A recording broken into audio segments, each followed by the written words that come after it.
দেখো একেবারে আমরা যে জায়গায় দাঁড়িয়ে রয়েছি এটা হচ্ছে সল্টলেকে ইলেকট্রনিক্স কমপ্লেক্স থানা এলাকা পোলের নাইট এলাকা এবং সেই পোলের নাইট এলাকায় এই যে জায়গা আমরা দেখাবো এই জায়গাতেই কিন্তু একেবারে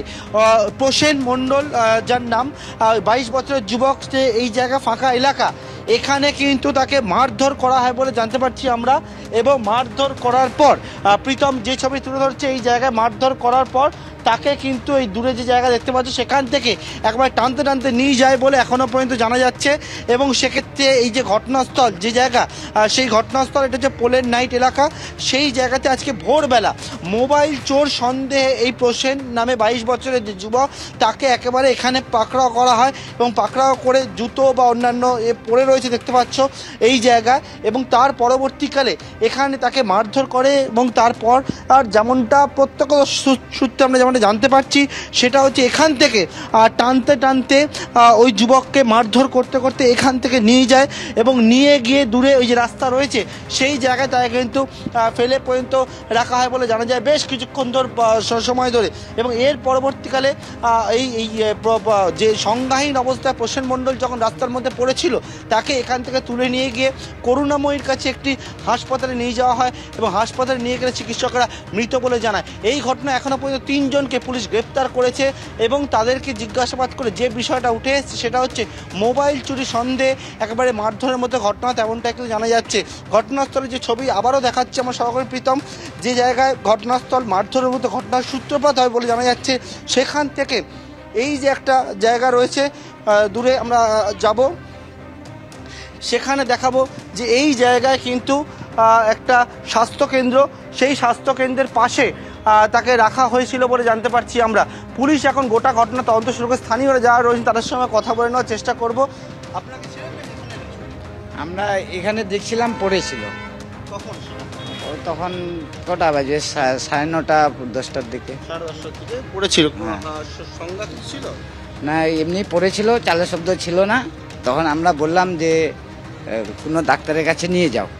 তখন একটা টোটোতে করেও হসপিটালে নিয়ে গেছে কারা নিয়ে গেল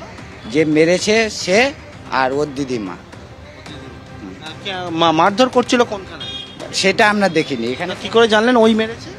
লোকে বললো ওর দিদিমা বললো যে এতে মেরেছে কেন মেরেছিল মোবাইল নাকি চুরি করেছে বলছে মোবাইল চুরি করেছে কিন্তু আপনারা দেখলেন কোনো সারা শব্দ তখন পাচ্ছিলেন না সেটাকে চিনতেন আগে থেকে এমনি ঘুরে ফিরে বেড়াতো এখানে আমরা দেখেছি না এমনি শুধু ঘুরে ফিরে বেড়াতো কিছু কাজকর্ম করতে মোবাইল চুরি করেছে কোন বাড়িতে মানে ওরা থাকতো আমরা জানি না না যার দিদিমা এবং যাদের মোবাইল চুরি করেছিল বলছে তাদের বাড়িটা কোথায় ওইদিকে কোথায় বলছে এখানে ওরা ছিল হ্যাঁ এখানে ছেলেটা ফেলানো ছিল কোন জায়গাটা একবার দেখাবেন এই যে এখানটায় ফেলানো ছিল এই জায়গায় ছিল কেউ শুনতে পারলেন কি টেনে নিয়ে এসছে এখানে না এখানে আমরা দেখছিলাম যে শুয়ে আছে ওই যে ছেলেটা মারা গেছে ওর দিদিমা এখানটায় বসেছিল আর যে লোকটা মানে মেরেছে সেই লোকটা এখানটায় দাঁড়িয়েছিল আমরা দেখে তারপরে এসেছিলাম সে তো আমরা জানি না তার দিদিমাকে কি বলছিল যে মারধর করে সে কি বলছিল ও যে মারধর মানে যে ওর দিদিমা আছে সে বলছিল ইনি মারধর করেছে এটাই আমরা শুনেছি এবারে একটা স্বাস্থ্যকেন্দ্র এইখানে সেখান থেকে তারা আমরা কথা বলে নেওয়ার চেষ্টা করব এটা কি হেলথ সেন্টার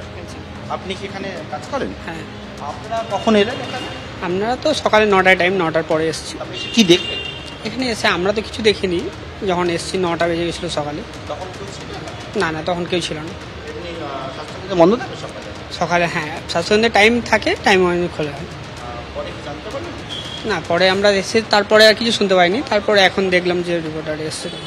অর্থাৎ যে বিষয় সেটা হচ্ছে যে একেবারে চোর সন্দেহে মোবাইল চোর সন্দেহে মারধর করা হয় দূরের দিকে যে জায়গায় জুতো পরে রয়েছে তবে দেখালাম সেখান থেকে ওই যুবককে প্রসেনকে এই জায়গায় নিয়ে আসা হয় এটা হচ্ছে পোলের নাইট এলাকা এবং সেই জায়গায় কিন্তু পাশে একটা স্বাস্থ্যকেন্দ্র তার পাশে রেখে দেওয়া ছিল স্থানীয়রা জানাচ্ছেন যেমনটা তারা একেবারে উদ্যোগী নেন যে বলেন যে হাসপাতালে নিয়ে যাওয়ার জন্য এবং তারপরে হাসপাতালে নিয়ে যাওয়া হয় এবং হাসপাতালে নিয়ে গেলে চিকিৎসকেরা মৃত বলে জানায় এবং গোটা ঘটনার পর তোমাকে আবারও বলবো যে আইনকে হাতে তুলে তুলে নেওয়ার মতো একটা